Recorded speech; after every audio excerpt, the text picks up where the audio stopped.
for coming out. It's fantastic. You know, it's a phenomenal crowd here. I just enjoyed walking around talking to everybody. I just talked to somebody who was at our first space flight in June of '04. Is there anybody else here who was out there for that? Come on. You're kidding. Every flight. Wow. Well, let me get a little bit of intel on that. I started a development of home-built airplanes a long time ago. I flew my first one. In fact, you're going to see videos of the very first flight testing of the Very Vegan, which was done when I was working for Jim Beatty in Kansas in '72. But since then, there's actually been 42 airplane types flown that I've had the privilege to be the designer and to work with a phenomenal group of folk who are a hell of a lot more talent than I was when I was their age. So it's just cool watching them work. And there's several of them here. In fact, you guys are working for Scaled. Come on, we've got a few. Is that all? We only have like 6? Okay, that's good. But anyway, I want to tell you something about that flight, and that's really my best memory of everything that we've done is that event, because it was very special. All of these airplanes are generally, whenever we're doing a flight test, certainly a first flight, whenever we're doing anything that's envelope expansion, we always do it very quietly. And that is because if something real bad happens, then you never find out about it, right? But anyway, that day, the June the 21st of '04, was the first time that we actually invited the media and the public to an envelope expansion flight test. That was the very first time, and the only time.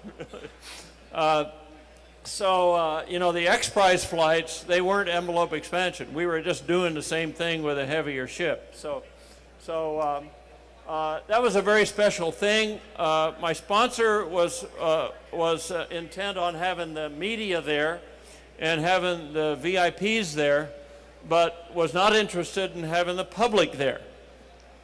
And I really felt that this is a special occasion, that if commercial spaceflight goes like it possibly can, it would really be cool if little kids could come there and watch this flight and be able to tell their grandchildren that, hey, they saw the first commercial manned spaceflight, and they were actually there. You know, like people that were there in Le Bourget when Lindbergh flew across. You know, that was a big thing for them. So anyway, we invested in that and got the security and the toilets and the parking all set up and whatever, and we invited the public in. Now, I didn't even know about it, but there was a rich guy down in Lancaster, Palmdale, that went to Los Angeles, and he leased 44 big buses, and he brought school children there from 2 schools so they could be there. And that was really cool. I mean, the reason I mention that is all these kids around here. That was very, very important to me to be able to kind of have someone there for something that was expected to be historic. And hopefully, if there is commercial space transportation in the future, I'm talking about non-government stuff for people to fly, that they'll look back on that and say, hey, I was there, and that was cool. Okay, this talk, I really haven't decided what to say. I wanted to kind of look at your eyes and let you kind of give me feedback. So give me some feedback during this next half an hour, and we'll see how it goes. And I'll try to give as much time as I can for Q&A too. But what I've done here is I've dug out a bunch of old pictures, and we also dug out a bunch of old videos. The videos you're going to see were taken by 8mm cameras, okay? Back in the 50s, we had we had 8mm movie cameras. Well, they'd only take about a minute of video, or excuse me, of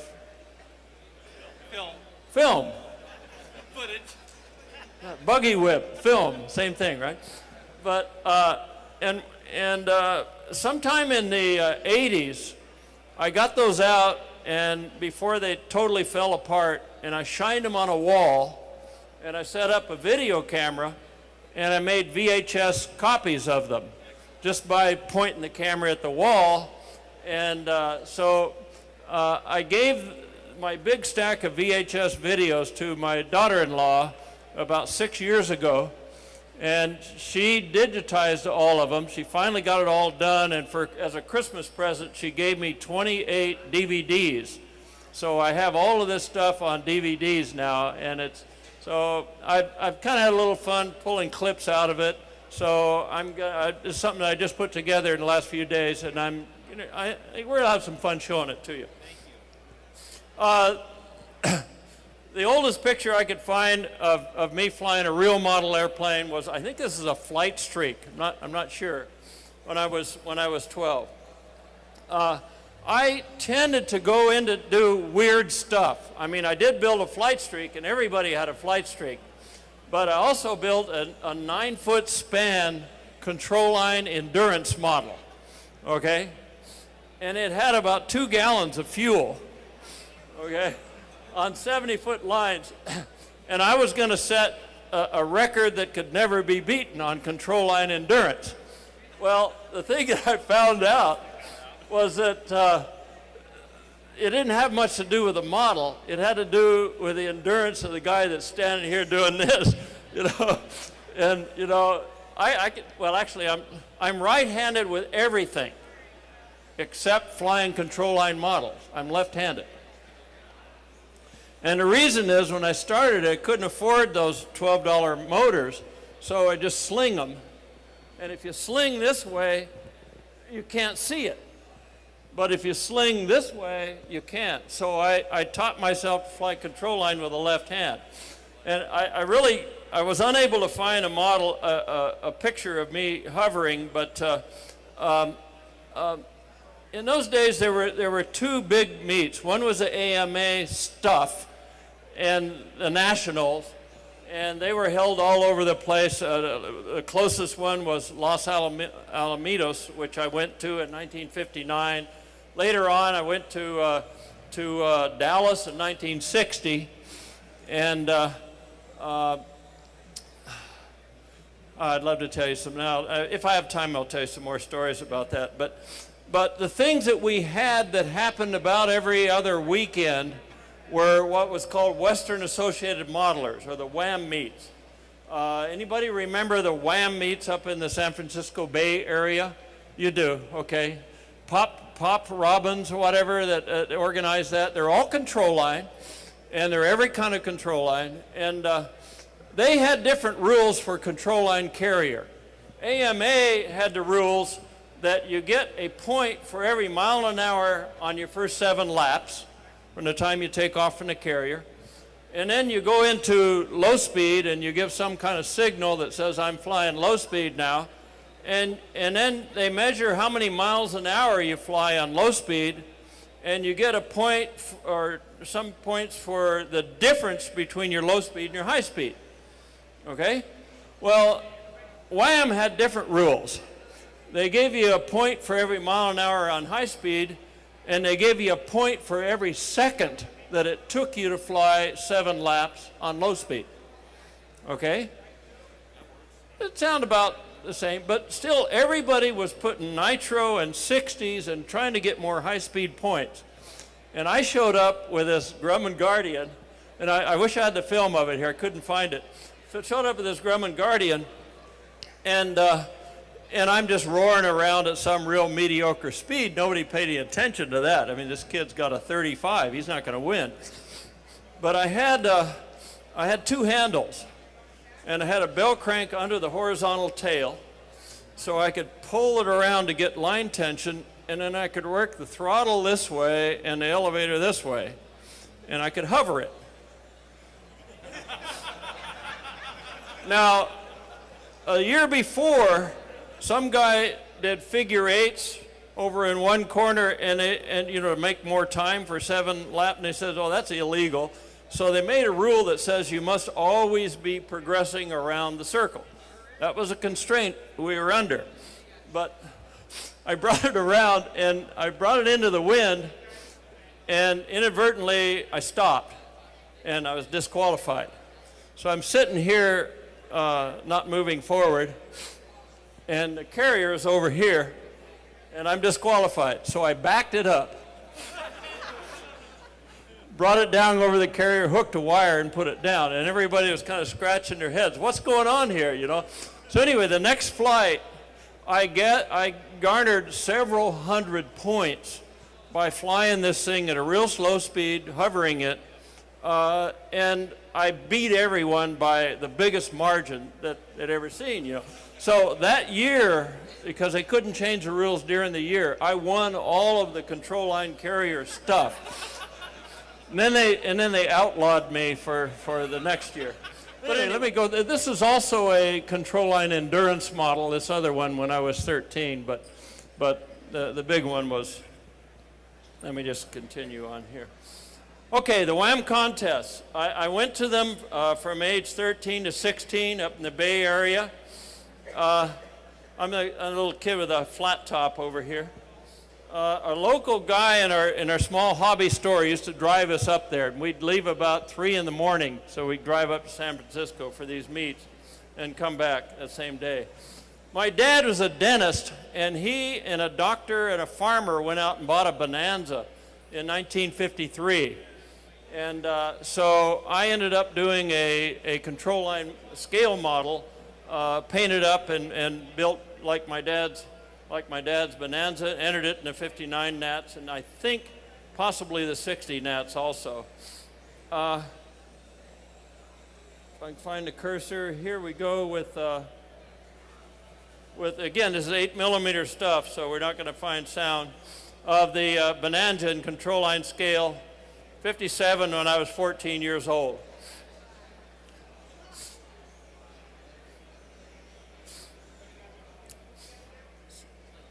And a trophy, of course, you know, get away. Good-looking kid, you know, I was 14, of course. Okay, now this is control line carrier.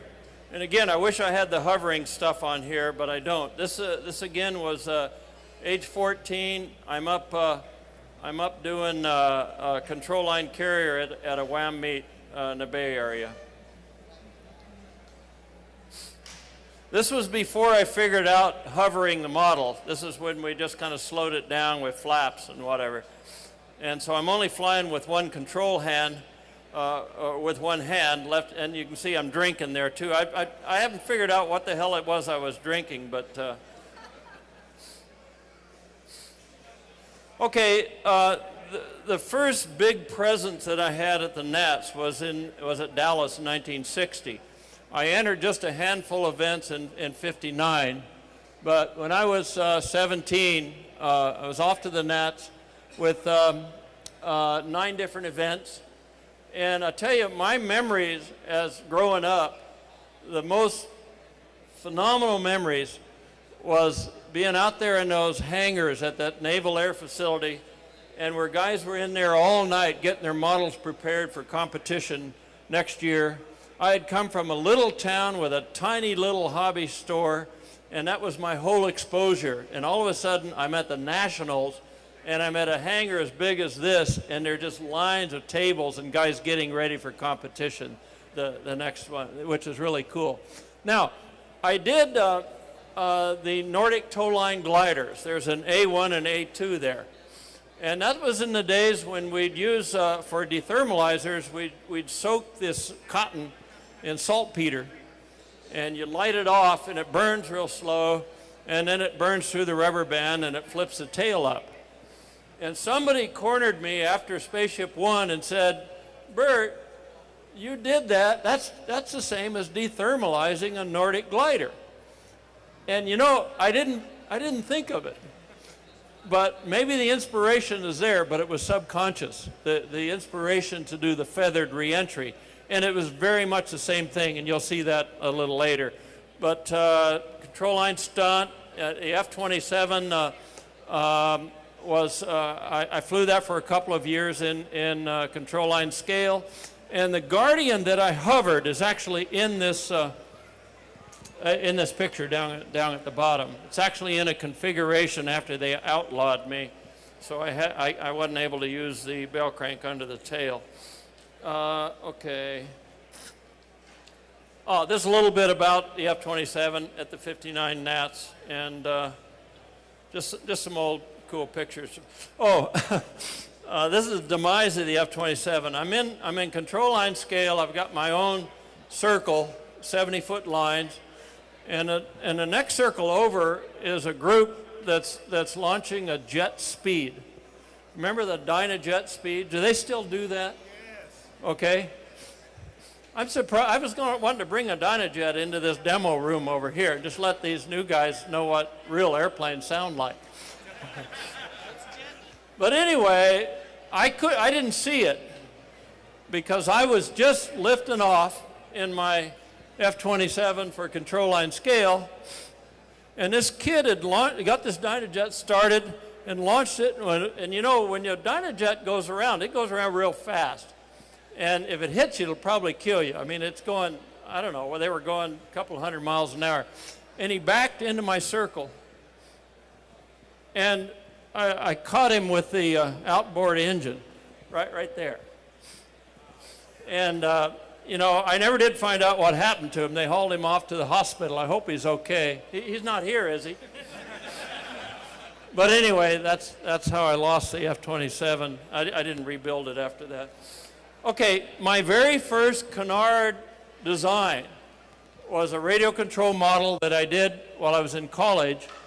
And this happened just after the A-11, which became the SR-71. A-11 was unveiled. And, you know, this is kind of a corny joke, but, you know, it says FX-935 on it. You know, that the first A-11 was FX-934, and it's kind of silly, I know.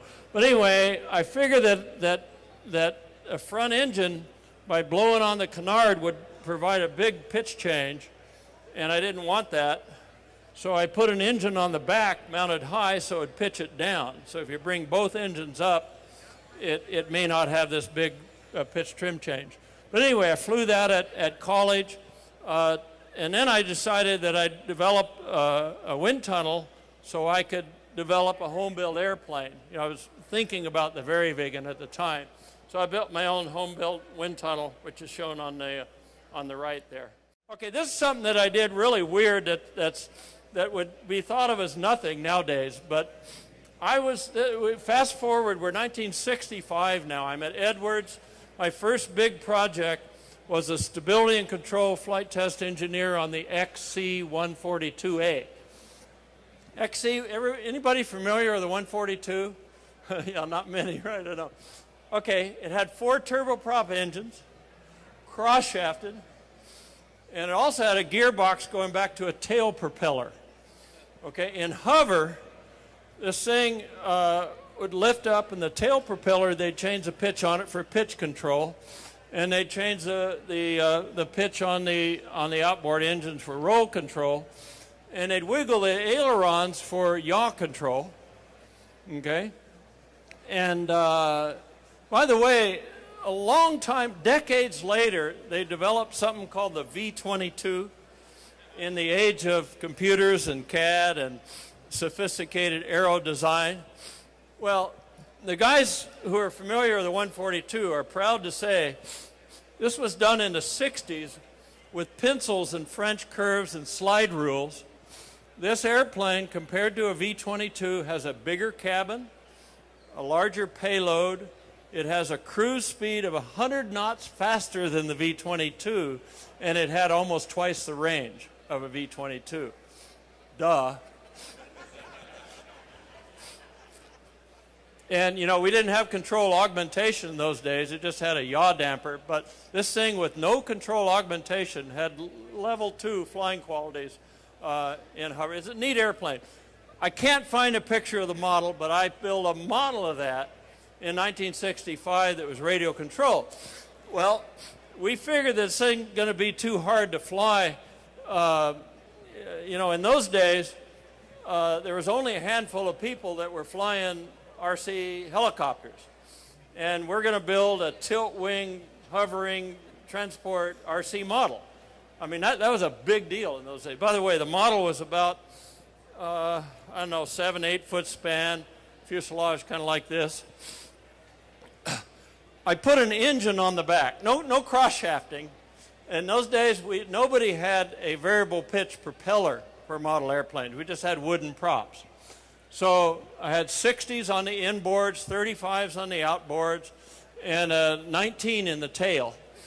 And I ran the tail engine full blast all the time, creating lift so it would pitch it down.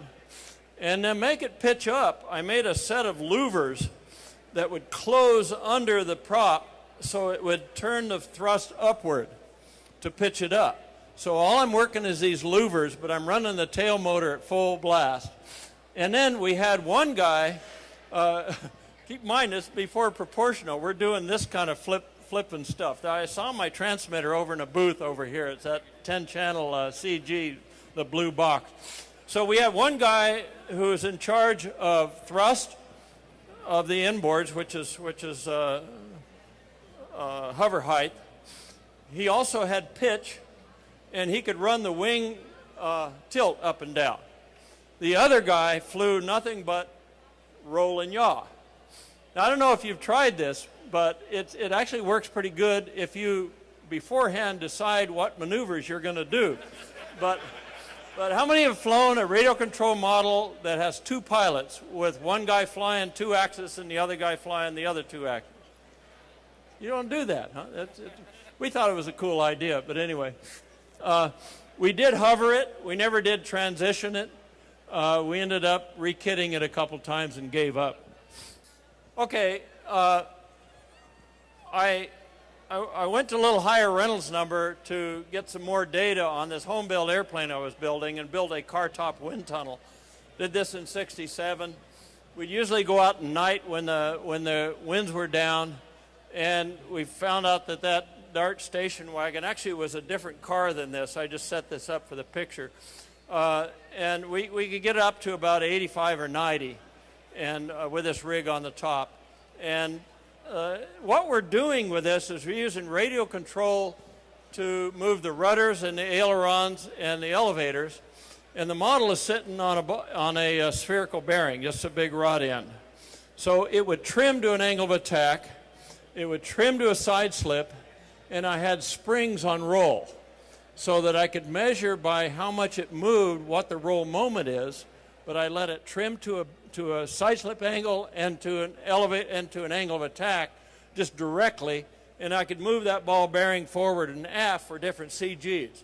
And it provided the aerodynamic data that gave me confidence to go out and build my own home-built airplane of this weird configuration. And you know, I look back on that now and it says, you did what? That was it, guys. I had no CFD to speak of. I had, you know, just hand calculations on lift and drag and so on. And this little guy racing down the road gave me enough confidence that I could build this airplane and have my own little fighter airplane. Weird. The fabrication methods, again, I didn't find a booth here selling balsa wood, which I think is a damn shame. You guys still build with balsa wood? Yeah, I do. Yeah. I mean, all these things that are prefab, I mean, how's kid going to learn to build something new if he doesn't buy balsa wood? Okay.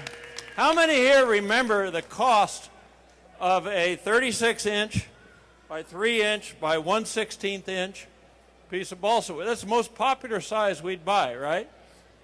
How much did it cost? 16 cents. But anyway, I built the Vegan kind of like we built balsa wood models, except I used Sitka spruce and birch plywood and glued it and stapled it all together. There's this new thing that came in that was really a good way to attach wood to itself. It's called epoxy. and so that was a big deal. I built it out. I built it out of epoxy. Okay, now I'd finished the Very Vegan and got it almost ready to fly in 1971. Okay, it wasn't painted yet, and my boss sent me to St. Louis, and I was there for 4 or 5 months. I was there to do the flight test planning for the stability and control flight test of the F-15 fighter.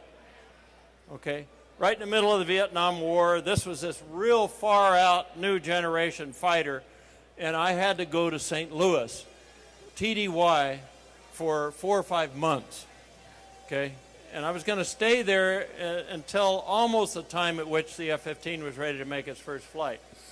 Well, I did 2 real interesting things while I was there at TDY in St. Louis.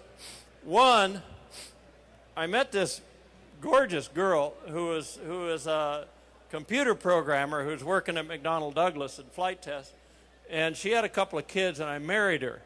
Okay. The other interesting thing I did while I was there on that trip is I decided that I ought to build a radio control model of this airplane that I had back home being painted and just see how it flew radio control. I only had this wind tunnel data on it. That'd be a good thing to learn. If this thing was safe to fly, I'd build an RC model. Now, in those days, I hadn't flown RC since the early 60s when we had just this beep beep stuff, not proportional. Okay? So I bought this stuff, and I just went out and found a local hobbyist who was a good RC pilot. And I said, you're going to fly this thing so we can do some flight tests. All right? Now, keep in mind, I had already built this airplane. Okay? And I had it ready to fly it. I was going to, as soon as I get home back to Edwards in Lancaster, I'm going to make the first flight on this home-built airplane. So now, let's see how the RC model flies.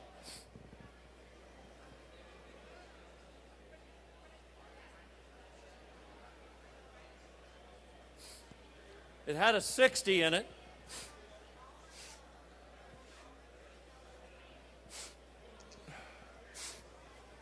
I'm not explaining all the reasons, but the thing wouldn't rotate, and when it did, it would die. Whoa, it did a snap roll. And my new wife is thinking, you're going to fly this? Okay, there it is. Yeah, not a real good flight. Okay, finally, we got it off the ground. Okay. And, once it was up and away, it flew pretty good, but I crashed it about 6 times trying to get it airborne. Oh, there's Carolyn. Yeah. And then I found, the big problem was a bouncy runway with the grass, so we hand-launched it. Whoa!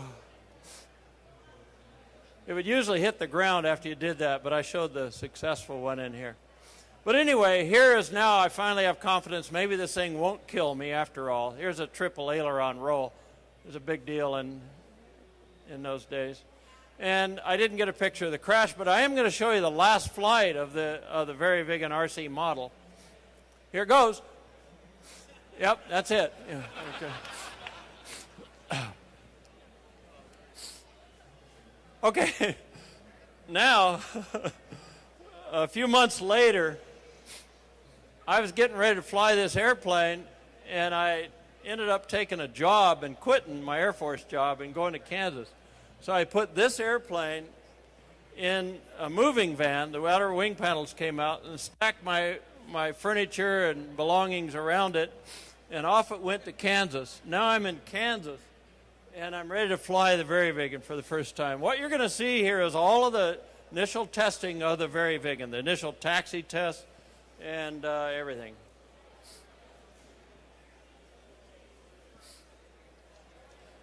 I just kind of had a box around the engine. I didn't build a cowling yet. There's nose wheel liftoff.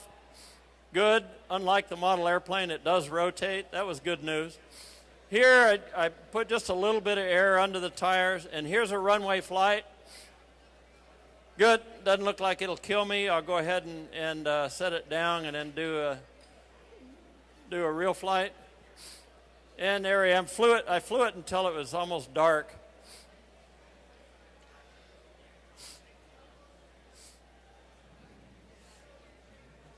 Gear up. And a landing. So anyway, that was kind of cool. Now, I did this on a Sunday. Oh, this was later. And here I am celebrating the fact I'm still alive. Yeah. Yeah.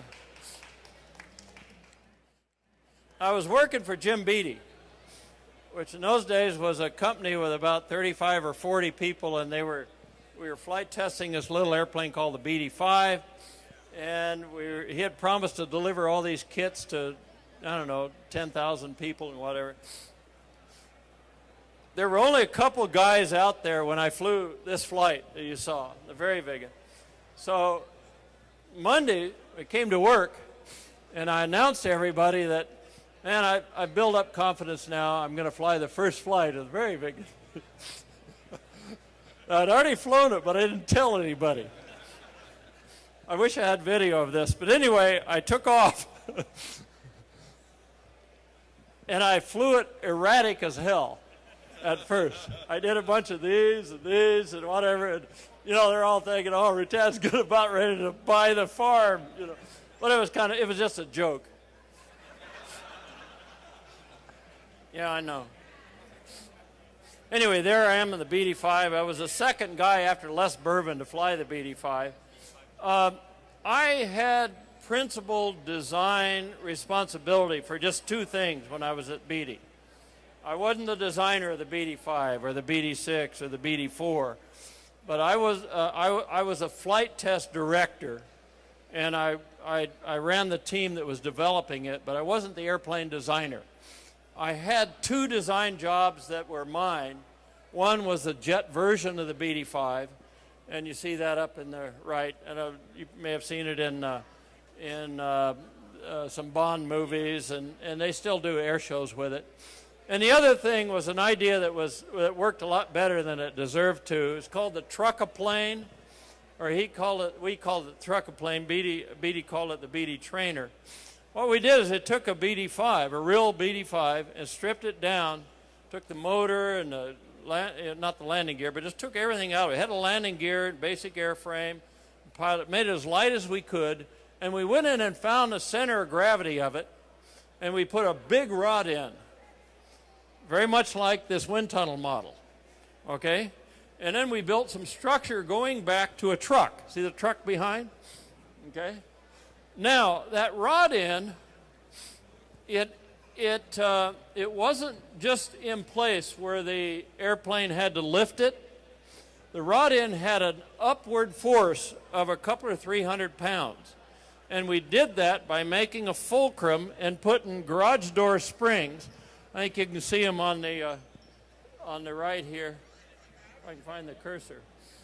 Up here are some a whole row of garage door springs. So if this airplane was on the ground, it would only weigh, 50 or 75 pounds. Now you get in it, it's heavier, right? But it's much lighter than a Beatty 5, which means it has a lower stall speed.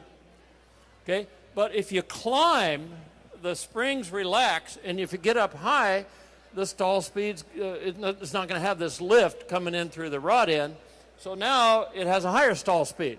And the cool thing about it is you could fly it high and do a stall, and you're cushioned by these springs so you don't end up busting the landing gear.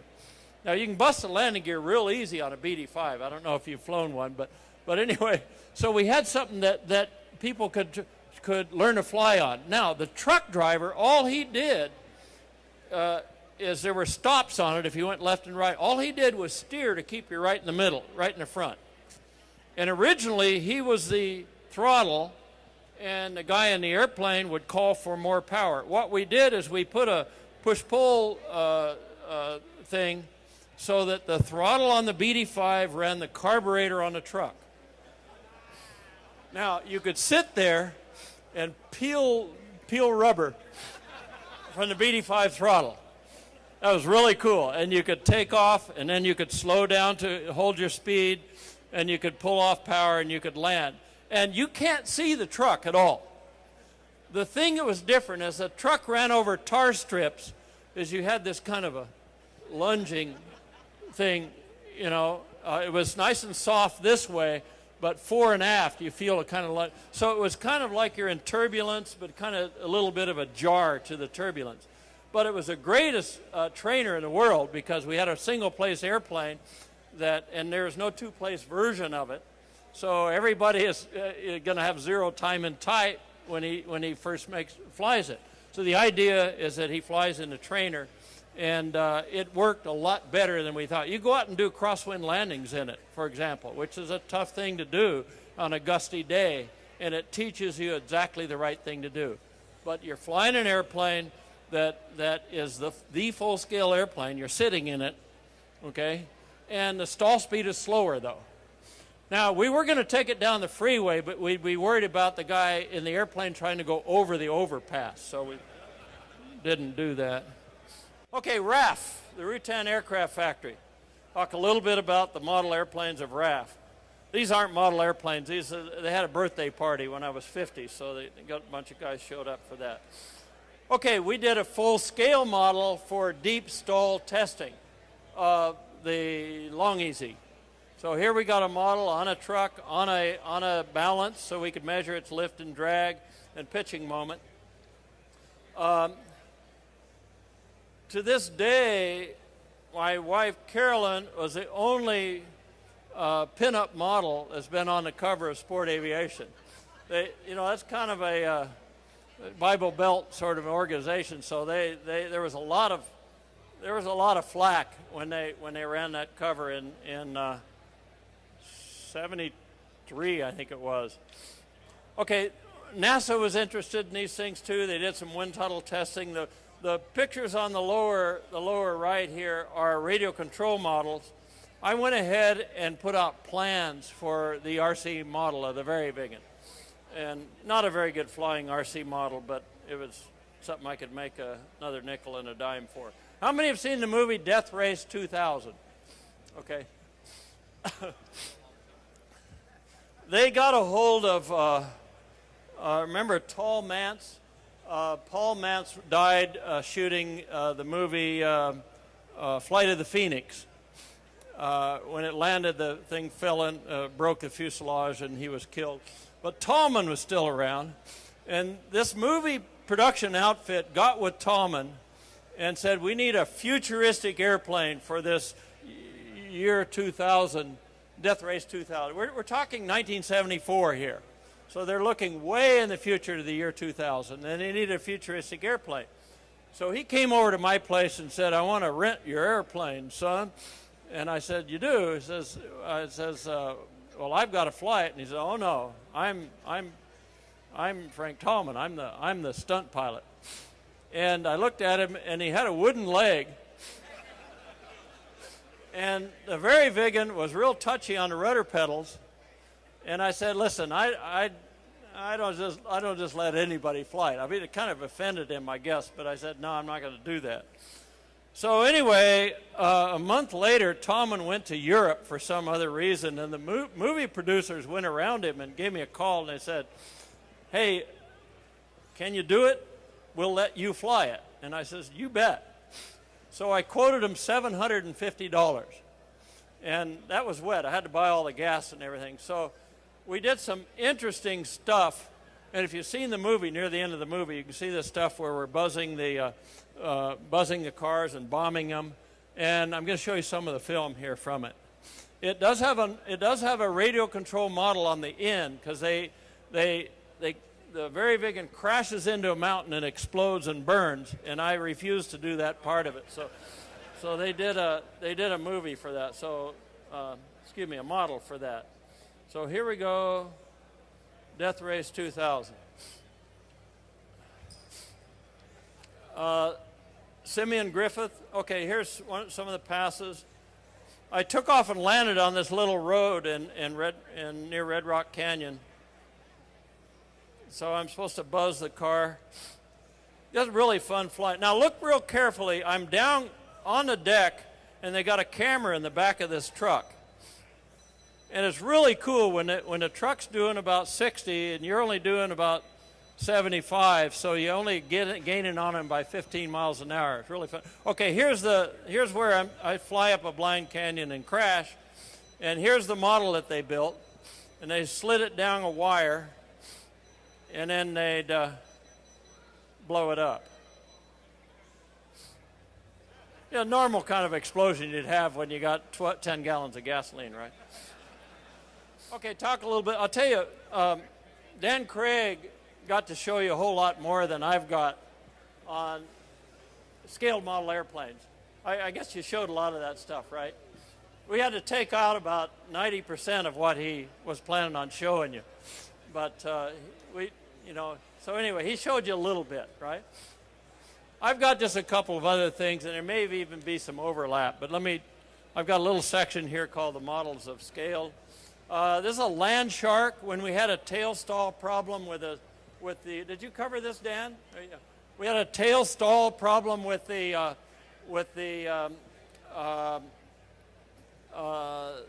horizontal tail on Spaceship One. We were able to, because this thing flies up above 50,000 feet, the Reynolds number is really low. So we're able to build this part of the airplane, put it out in front of a truck, and measure real close to the full-scale Reynolds number. So this is a good wind tunnel model, and we use that to develop some fixes to fix the tail stall problem.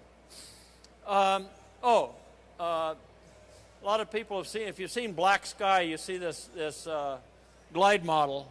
I'll go ahead and run them here. This is Spaceship One being thrown off of a tower in the glide configuration. By the way, these are not radio controlled. They're just free flight.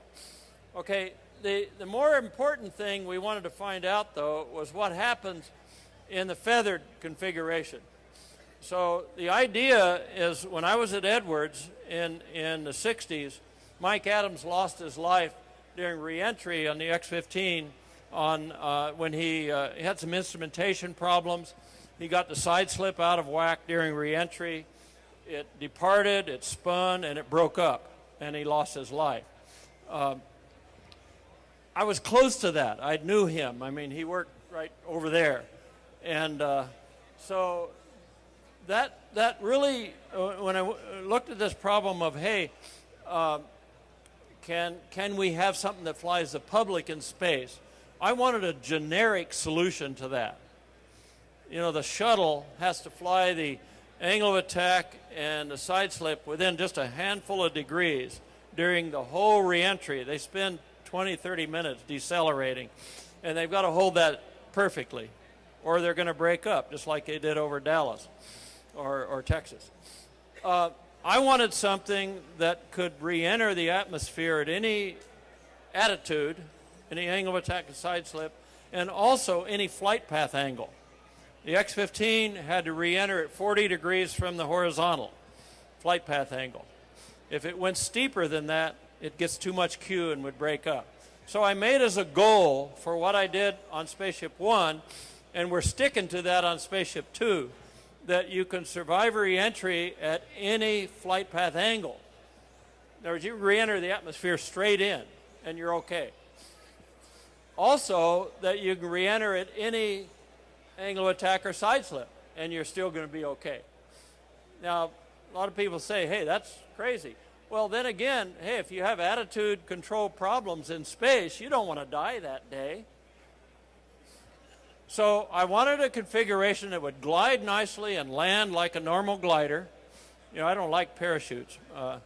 And also, that configuration, you could throw it at the atmosphere in any attitude, and it would straighten itself out and decelerate all the way through to low subsonic speeds without the pilot controlling it. Now, you've seen the movies. The pilot just roughly aligns it for reentry. He doesn't have to. Okay? He can re-enter sideways or upside down. It will align itself. He gets a wilder ride. But anyway, he's not flying it until he unfeathers. When I say not flying it, he can go full stick, and it only changes the angle of attack from 62 to 64 degrees. Okay? I mean, it's locked in at that high angle of attack. he can use full rudder, and it doesn't change the side slip hardly at all. He can use rudder or aileron to point in a different direction during reentry. In other words, to rotate around the velocity vector like this. But in terms of side slip or angle of attack, he's not flying the airplane during reentry. And here's what it looks like. We're going to throw this thing off the tower just in a random way, and you'll see it straighten right out. The streamer is so we can measure the angle of attack. Boy. Okay, I did about 6 different configurations of the reentry configuration. All of them worked, but they're all subsonic. When we got into studying it with CFD and running the computer at supersonic speeds, because all the reentry deceleration is done supersonic, we found out that only one of them really worked. 5 of them did not work, only 1 worked for a supersonic reentry. So we didn't qualify it based on these tower drop models. This was just something to kind of get a feel for what seemed to work. But we proved it in the computer because the reentry is all done supersonic. The X-15 goes through maximum Q way down at 65,000 feet, maximum indicated speed. Okay, think of it as putting a bullet into the atmosphere. Spaceship One, even though we fly higher than an X-15, we flew a couple miles higher than them, it has maximum Q up at 105 or 110,000 feet, okay? And its Q is only 7% of what an X-15 is. Enormous difference. But anyway, that's a little bit of the model part of the development. Okay, Dano I think showed this yesterday, but I'm going to show it again. When we introduced White Knight 2, people see this thing flying around without a spaceship on it, and for some people's minds, it looks like this thing is going to break in the middle. Actually, the wing is pretty strong, but there's no fuselage there. And somebody says, man, isn't that going to like break in the middle? And I say, well, anyway, I got to thinking about that, and I says, well, what if it did? You're going to lose half the airplane because there's no pilots on one side, right? But I reasoned that you could fly half the airplane home and land it. So Dano, just for, I don't know, I didn't ask you to do it. You did it just for fun.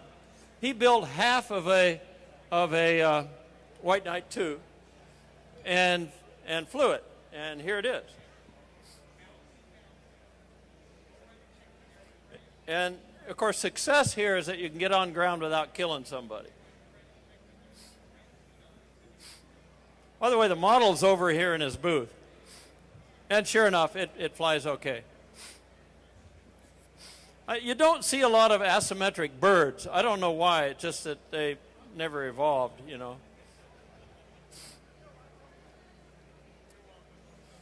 Okay, I'm going to leave this picture up. It's the best place to store an old airplane and open it up to Q&A.